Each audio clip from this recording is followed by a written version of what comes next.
Provvedimento contro un giocatore che ha dimostrato notevole violenza all'interno di un campo di gioco a partita terminata nei confronti del direttore di gara,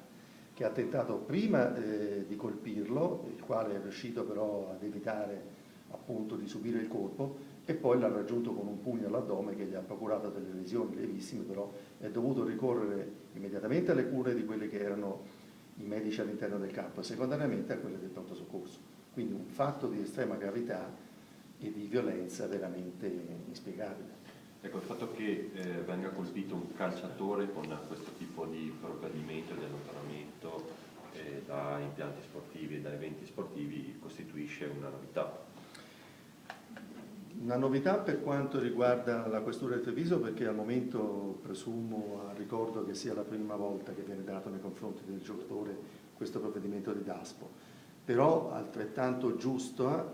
la sanzione, perché